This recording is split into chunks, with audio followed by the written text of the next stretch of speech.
One of the ways to define true humility is the ability of a man from his heart, not an outward deception. A generation where people are saying one thing, inside of them they mean another thing. An outward display when it is not connected to the heart is not necessary. That is why I said true humility. One of the ways to define it, when a man from his heart has a genuine acknowledgement and expresses an outward appreciation for every single good deed done to him, for every single good deed. But the person did something from what he felt or she felt. Now there is another perspective of a proud man, because an unappreciated man is a proud man. And I'll tell you, I'll define that clearly. Ingratitude is born out of two. First, of a heart that does not know how to appreciate. Second, of a proud man who thinks there is more. When they complain about family members, they say, but he did not send. He say, how much did he send? That common 50,000. What is 50,000 to him? The guy is rich. I say he's rich. That has reduced what he has, but which you will not even dare to give out of the 50,000 and 1,000 and say, hey, if I remove 1,000 and give to this person now, it will not be 49,000. I have a lot of things to do. You know you had a lot of things. You cannot sacrifice 1,000. Somebody gave you 50 and you're complaining. Oh, that's right. And such a person will never know the favor from God. So see a young man. He didn't do anything but to make himself a skilled liar and a thief. Sometimes when he come now with Satan to live the life of his dream, he will carry 20 million that he just stole to go and buy a Benz that is second hand. And drive it drunk and bashed. You go and steal again. Forget that every time he was stealing, he was, oh God, if I do this, I will not do another one again. I will not do that. At the end of the day, a day comes, there's nothing to count that he has achieved. Stealing and broke. Spending and broke. Spending and broke. No control of his appetites. And there's a place you find all of them. The next prayer house, the next crusade, the next deliverance service, or in a church where God is working like this. That's where you find them. My God will do it for you. Hey,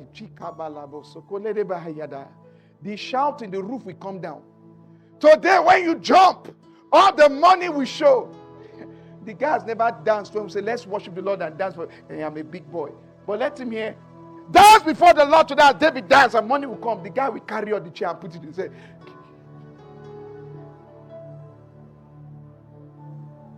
the dramas we see in church. At the end of the day, those who are planting rightly are the ones that are still reaping rightly. Let me ask you a question. Are you aware that different people testify to finances in our midst? Answer me. Money will come to you this week. The man who has planted in himself an investment capacity in millions, say, Pastor, that declaration you made, here's the proceeds. This is my tithe. He's bringing tithe of 500,000. So what is this? Say, Pastor, that declaration you made. Here's a seed of 3 million. That declaration you made. Because he has built his capacity to earn in that class. Another one is a mechanic in the road. That is what he has invested in himself, his capacity. And he brings a seed of 100,000. Is that not a testimony? Answer me. What is the difference in the value of the money coming in through them? What they have invested in themselves. Your testimony will not be bigger than what you are training yourself to become.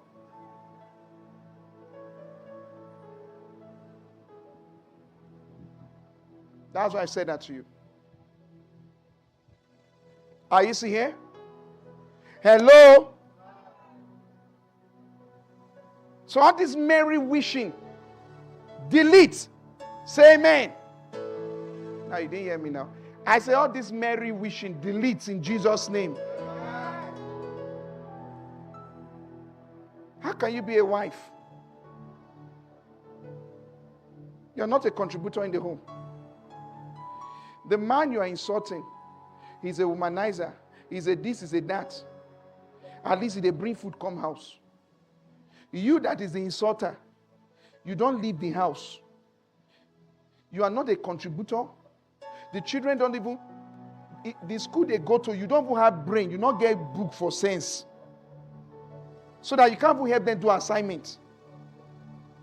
You're just a big buttocks woman or a flat buttocks woman that is a mother and a wife.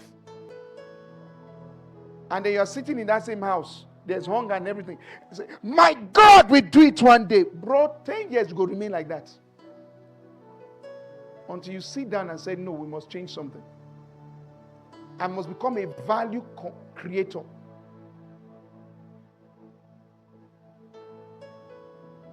Do you know a housewife in the Nigerian term is an opportunity for a woman to become anything?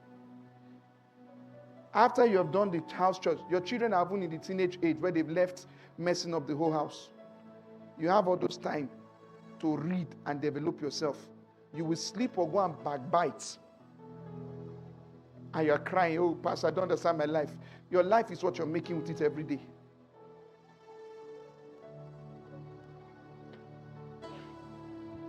Are you still here? Are you still here? Let me stop there. We'll continue on Sunday. Stand on your feet. Have I talked to people this morning? Are you sure? Wow.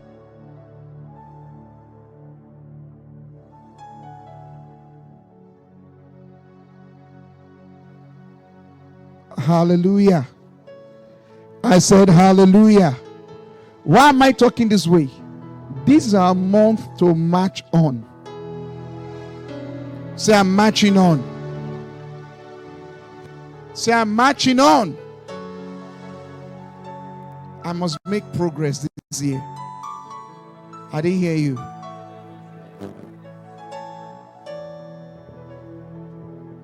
So while we maintain a humble spirit, we must put our lives in checks so that we're not the cause of some of the things we get offended at God at. That's why I talked about these things today. Sit back at yourself, with yourself. Examine your life. The past 10, 20 years. If you're in your 50s, look at when you were 20 to now. Listen to this. Examine yourself. And I don't mean, see how many times I don't struggle. I've labored. Say, Pastor, you don't understand. I've done everything. It's true. But did you not read about the labor of a fool? There's a labor of a fool. It wearies every man. So you go tired. Everybody around you is tired. But you are laboring. Is it not the same Bible that says it is vain for a man to wake up in the morning and to return late in the night only to eat the bread of sorrow? He said, for God gives his beloved rest. Then you'll be doing a job that you'll be eating bread of sorrow you were 15. There was nobody in your life. You got to 20. You got to 25. You got to 30. You are still doing those kind of laboring. Who will you blame?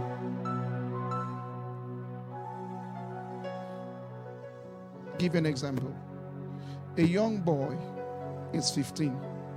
No parent to support. He still depends on a support system. Because depending on the environment he's in. If you're in the East at 15, you are still looking for to support, they will slap you. You are a fool. Because at 11, if there's no money in the house, they've kicked you into a trade. But some other parts of the nation are not like that. If you are going to do that, your family will be the one to call you a failure. But nobody's supporting education or anything. So this guy is trying to make it. So he drops out of school. He gets to 18. In Nigeria, 18, you are an accountable adult. So at 18, your decisions should start reasoning like a man for yourself. Now this person has grown with, there's nobody to help me, so school is not in the picture. He's now serving where he's earning 15 or 20,000 or 25,000. He becomes a mason. And then he has not sat down to tell himself that this money will if he buy me alcohol, that can give me alcohol and pay for a house. If I marry today, what will be the value of this money? When there's a second woman, when there's a baby coming in. He's not calculating. Now, because he's doing a job and he's making 100,000, 200,000, 300,000, people have come to my office and say, there was a young rascal, not even now, some 9 years ago. I think that was when I just came to Abuja. So somebody was misbehaving in the east, and I was around there in the office, in church there. And I said, come to the office. A young rascal, a girl.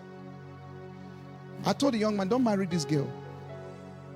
You are fixing her. Your profit margin, if at all, in a month is 100,000. 100,000, that means by the time you remove the expense, you're just worth 20,000. Who is this girl? She doesn't have anything she's counting on. From all her sales, she can get 50 to 70,000. Say they will marry. Without consulting us, they brought marriage card and put mommy's name as the pastor to join them. I told her it will not work in this church. So they were angry. The girl was angry. So I said, do you have parents? What did they say about the marriage? He said, I told them I'm marrying. I said, you told your parents? I told them when the date will be. I said, you told your parents the date. I said, tell me about your parents. What did they do? He said, I sent them money. I was feeling very insulted for the parents. She was so arrogant. I said, can you calm down? I said, no. I can sustain myself. By the time the girl was talking, I said, how much do you give your parents? She mentioned the amount. I said, yeah. I can imagine that family like that. If you are the breadwinner and that's the money you sustain the family with, the poverty in that family will be 10 times 10. They started talking. Hey, I can maintain a home. When she was done, I said, young man, you want to marry now, right? I said, how much is house rent in this city? Who's going to be paying for the rent? He said, I'll pay. I said, how much are you making, young girl?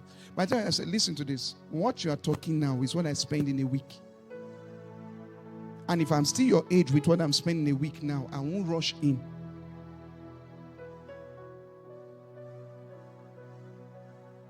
That was then. No. I said, why the rush into an accident? So you want to build a life of prayer points? I said, nah. They started talking. I said, how much is rent? She told me. I said, how much are you earning? I said, how much is baby food now? Because the way you are going like this, you already say you are pregnant. How much is going to be baby food? What are Pampers? If baby start dysentery, I said, with the money you are saying you are making now, we started calculating. First 1-2 weeks of baby, salary not reach again. No. Profit is no more there. I said, now you're seeing what you're creating for yourself. Because I can promise you, if you go like this, it will become a fighting home. Now, you will begin to leave what you are still growing. That you're a professional to go and be adding other things because you have to now survive. I said, so you want to start a survival life because of impatience. Of course, they won't listen. Pastor doesn't want me to marry. Blah, blah, blah, blah, blah. Can you imagine? Pastor even said, I said, no problem. In 5 years, we will know who was right. I said, because 5 years later, I will still be shining. But in 5 years, we will be looking at you. And everybody knows the end of such stories. That's a young man, 18. You become accountable. What stopped you from taking evening moral lessons? Who said because you didn't go to school, you cannot educate yourself financially? Late Archbishop Benson Idahosa, the first owner of a private university in Nigeria, didn't have a formal education. But he was called Dr. Idahosa. He was trading his skill and protection with his nephew, who they were making him a slave to. I will play this play with you, but you must teach me what they taught you in school. George Cavalier, one of the black men in Europe, in UK, that agreed to fight the what they call it, human trafficking of blacks to farms. How did he find his freedom? The same principle. He was trading his opportunity with his ogas or his boss's sons who were whites. When they found out, they dealt with the boy, he changed strategy. They didn't even know he had started knowing how to read. They didn't know when he started knowing how to read Bible. Before long, the boss stopped the wife from giving him access to the Bible. And they would put the slaves outside, but the guy would not stop. Because he could read, he found when they declared certain states non-slave cities. While he was a faithful slave here like others, he had discovered from reading that there's freedom in some other quarters and sneaked out. I know some slaves, they look for them. They pay themselves to snuff out those guys. And that's how he escaped. Because he built himself. He found himself in an opportunity where there were activists that were speaking against it, and he became a good example of what they've done to blacks. With all the beatings and torn backs and scars from whips. Before long, he was in the White House.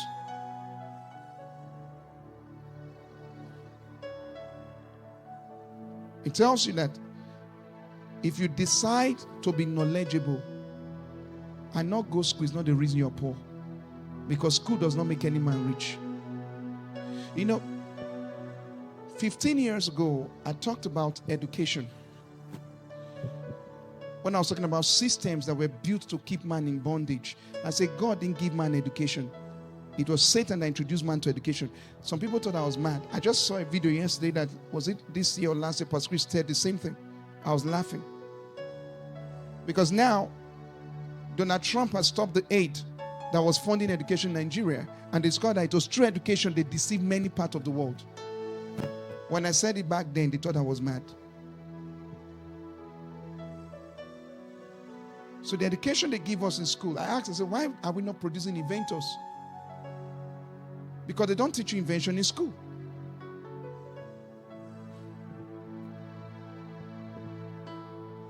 Did you understand? It is the intelligence and the inquisition of a man's spirit that leads him into a research that invents something. So you are not going to be an inventor because you have PhD. You just be writing journals. You die as a professor writing journals. Until the day you wake up and say, develop yourself. Plan for tomorrow. Be ready for tomorrow. Tell someone I'll be ready for tomorrow. I taught a series years ago. I think it was 5 or 6 series on something about self-development. Prepare for what is ahead of you. Very early, I knew I was not going to be impactful as a pastor on a global scale, depending on number of the church size. I knew it very early. When I was going to the East, I remember telling somebody, I said, what I foresee is that LCM is only a pulpit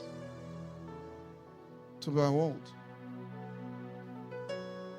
And it was clear that to do that, you need money. You need capacity.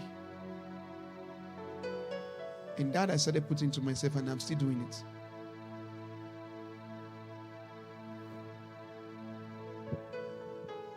To build a life that is independent of the system, lest I'll be limited by the system. See ahead of you. Whatever you're doing today, in fact, workers' meeting, I'm going to continue. Those of you who are young, when you finish laboring today, be sure that that thing is building a future for you. I didn't say quit. It's an opportunity to establish yourself in something bigger. Some of you have to use it as a point to save for school. Thank God for Open University. Some of you have to go for certain professional training. Save for it. America is not what it is today because of universities. In fact, many Americans stop at secondary school level. Many. I discovered that in the early 2000s. I was shocked. Many professional Americans cannot read the way Africans can read at GS3. If you've ever watched satellite programs, there's this program on TLC, Cake Boss. That's what changed my life. I was always treated a man use cake to do cake that is car wash. Every time I was on holiday, I like watching that guy's program, Cake Boss. And one day, because I knew he had some of the best the best cake artist was working for him. So I felt university was part of it. And one day while they were playing in the factory, ordinary to spare premier, none of them could. These are professionals that are paid hundreds of thousands of dollars per month for what they do. None of them could spare premier. I was in shock. So I thought it was a joke until they started insulting themselves. They were all school dropouts. So I had to go and check the system and discover that, in fact, if there is no loan scheme or you are not in a sport that gave you scholarship, you are not sure of school. If you finish secondary school, you're not from a very rich home, or you don't have a performance above average that gives you scholarship, that you have to be working and be paying back till you die. But the system has a lot of professional programs. So that from when you are a toddler, they already know that you are good at this. So since you cannot go to school, major here, you become a professional. That professionalism is what is making life for you. And yet we have a lot of able men who have been deceived that without education you cannot be rich. From a society that doesn't even live like that. And America is even better than UK. And France that are so lazy. You want to understand France? Go to Benue. The fathers of Benue. They are not military, they are civil servants. Take away those tools, you see them dying in penury back then. That's France for you. Pojo, our government companies. If they shake those things, all of them going on strike because they are paid allowance. That's why when Africans who have sense go there, they thrive. If you use that same brain you will go and use to work there, to work here, you will thrive. You didn't hear me. I'll say this last word. I've always said it. I've always believed it. I don't see any land that can make a man. There is no place that will make you. Places don't make men. It is men that make places. Did you hear what I said? This place was an empty land that everybody who saw this place was seeing it for car wash. When God told me, I saw it for what I wanted it to be. Today, they say it's the biggest around the territory. And it's the rehearsal ground. Do you understand what I'm saying? If I go to America today, it is not America that will make me. I'll make America better than I met it by what I'm carrying. When you have that kind of understanding, the God in you will turn your desert to a fruitful place. I used to hear 20 years ago, it's as though to say to live in a good house in Abuja. I don't understand. Then when they see counterparts, say because you're not living in Abuja. I haven't realized that Abuja is not even as costly in accommodation than Lagos. But the deception is because you're not in Abuja. I'm not in Abuja and I'm not living like the people that are complaining. Because it is not Abuja that makes a man. It's what you are that Abuja will deliver around your capacity. So Archbishop Idahosa said, a lizard in Nigeria will not go to America and become an alligator. That is why you left Nigeria lazy. You went abroad. You became a plate washer. If they tell you go wash plate for Nigeria, you not go agree. You will wash plate in the morning. You will wash dead body in the afternoon. You go and be cleaning a man's poo-poo in the night. At the end of the day, how much are you paid per hour? $10. Multiply $10 by the hours, because you're paid by the hours. So the man is living like a slave. As we say, my brother, they are abroad. Say, well, the system does not favor it in Nigeria. Are there not people who needed to sustain their children that did 3 jobs in Nigeria? How come we don't have people thinking that way? Somebody is a teacher. You finish 2 p.m. or 4 p.m. Your day has closed for you. But if you're in America, by 4 p.m. you have picked another job that is a night job. And there are many opportunities like that here.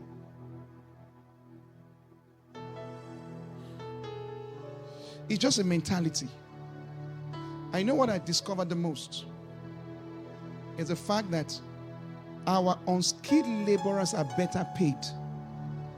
It's a poverty mentality. I asked once, how much does it cost to carry 1 block as a mason? Who's a mason here? Be proud about your profession. Who has done mason job here? If you have, wave your hands. Okay. I wish we had the engineers here. Pastor, how much do we pay 1 laborer for a block, carrying a block? Tell me, sir. Yes. 80 naira. Now, how many blocks can a man carry in a day? 200. 200 will be how much? Depending on your strength and how far. Okay. Now, that same man carrying block will serve sand. Right? Now, if he's wise and does that one as against daily charge, if he's wise, he'll make more. Multiply that money times a week. 8,000. Let's say 8,000 a day times a week. 8 times 5. 40,000. How much is a banker sitting in that place from Monday to Friday making in a month? That's your one. You're making 40,000. Times it by 4. 160. And so that is the least they make. So he's receiving 160 at the end of the month. The banker in the bank that's a manager or a supervisor, how much are they making in a month? But why are they living better lives? Because this one will finish. He will drink and smoke 20,000 and be owing mama put another 10,000. So he's living a life of debt because he doesn't value what is in his hand. But it's any more than the man that is going to the bank and say, sir. 20 years ago, the Lord opened my eyes to that. I started weeping. And that's when I found that poverty is not what you earn. Poverty is how you think.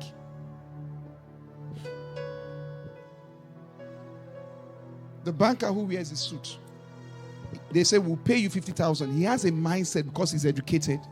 He's planning his way with 50,000 out of that place. The man who's earning his salary in a week, because society has said it's a low-cadre system he's in, will never work his way out. And because we don't read. Because if you're given to reading books, Christian books, financial books, you find that that thing you were doing is how many people became owners of train stations, owners of aeroplane stations, owners of mailing stations and the rest. The same thing you were doing. They had to go and do what you were doing to build from there. They couldn't achieve that kind of life working like bankers. They won't have the time. We'll leave it at that today. Lift up your 2 hands. Shout, I have a glorious future. First and foremost, I want us to lift up our hands and thank the Lord. And glorify His name for His word that has come to you. Thank Him. Thank Him for the opportunity to hear His word. Thank Him for His health that He has given you, His strength.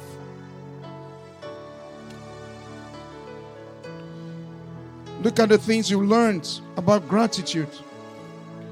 Thank Him for it all. Those aspects You've not focused on his faithfulness. Lift up your hands and thank him right now.